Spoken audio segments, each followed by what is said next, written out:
एक है नुकसान, आज किसान को नुकसान हुआ, आज ही पाकिस्तान को नुकसान हुआ, कोई बात नहीं, कल हम कोई ना कोई मसला हल कर सकते हैं। लेकिन एक वो नुकसान जो 1960 और 1955 के दरमियान शुरू हुआ, उसका नुकसान आज भी हम पाकिस्तानियों के, ये वो नुकसान है जो फाइनेंशियल इकोनॉमिक्स में हम इसे कहते हैं, एक ऐसी पॉलिसी से नुकसान पहुंचाया जाए कि इनकी आने वाली नस्लें भी उस लायबिलिटी में सूद पे करती रहे।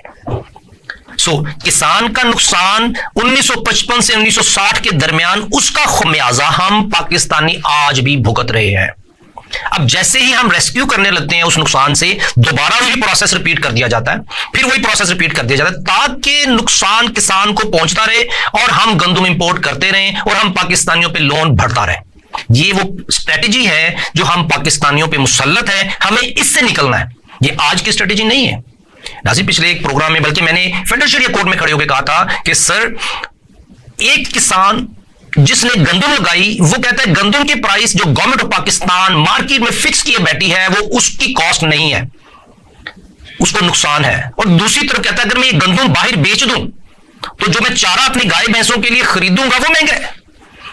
तो कहते हैं बजाय इसके कि मैं चारा खरीदूं, स्टाला खरीदूं, अपनी गाय भैंसों के लिए रोजगार खरीदूं, मैं अपनी गंदम ही अपनी गाय भैंसों को डाल देता हूं क्योंकि ये सस्ती है।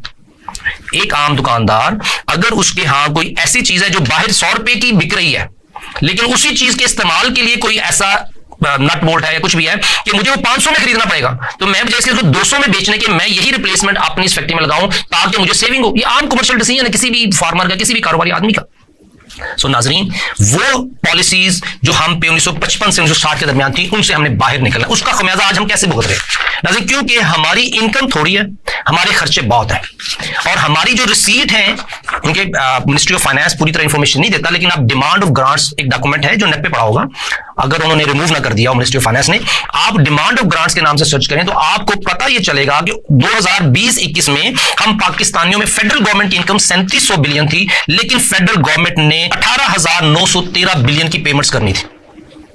डेफिसिट कितना? 15,000 अरब।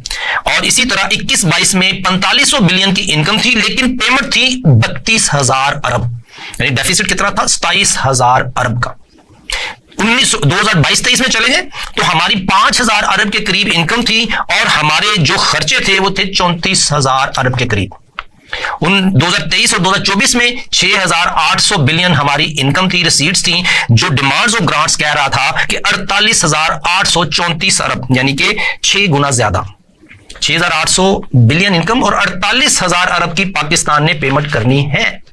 अब ये अगला जो बजट आएगा उसमें जो फिगर्स आती हैं, लेट्स सी के क्या आती हैं, क्योंकि 48,000 अरब पिछले साल थी और उस 48,000 अरब में जो सूद था वो 7,300 अरब था।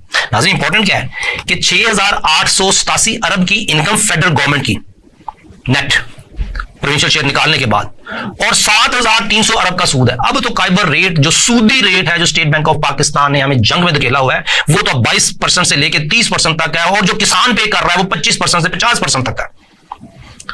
नाजरीन, ये वो रेट जो इस साल हम बजट कर रहे हैं एक्सपेक्ट के बाद, क्योंकि IMF ने भी कहा है कि बड़ा अच्छा रेट है 22%। वी आर हैप्पी, हम आपका प्रोग्राम मुकम्मल हुआ, हम अगले प्रोग्राम में जाने के लिए आपके साथ तैयार हैं, क्योंकि आपका 22% सूदी रेट है, वी आर हैप्पी।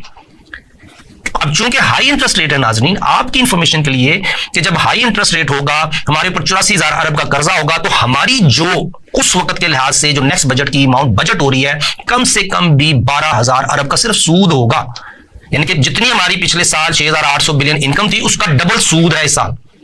ये वो, इसको कहते हैं, ये वो सिचुएशन है जिसमें हमें 1955 और 1960 के दरमियान जो पॉलिसी जो सदर अयूब साहब ने निकाली थी, उसका खमियाजा आज हम सब पाकिस्तानी भुगत रहे हैं। क्या फाइनेंशियल इकोनॉमिक्स में जो फाइनेंशियल पॉलिसीज डेवलप कर रहे हैं हमारे इक़्तिदार आला में बैठे हुए दोस्त, क्या उनको ये कॉमन सेंस है, ये ऑकमन है, ये वो ज़हन रखते हैं कि जो पॉलिसी बना रहे हैं उसका आज इंपैक्ट क्या है, कल क्या है, परसों क्या है? ना, इसका चूंकि जैसे जैसे गंदम इंपोर्ट बढ़ती गई, वैसे वैसे हम पे कर्जा बढ़ता गया।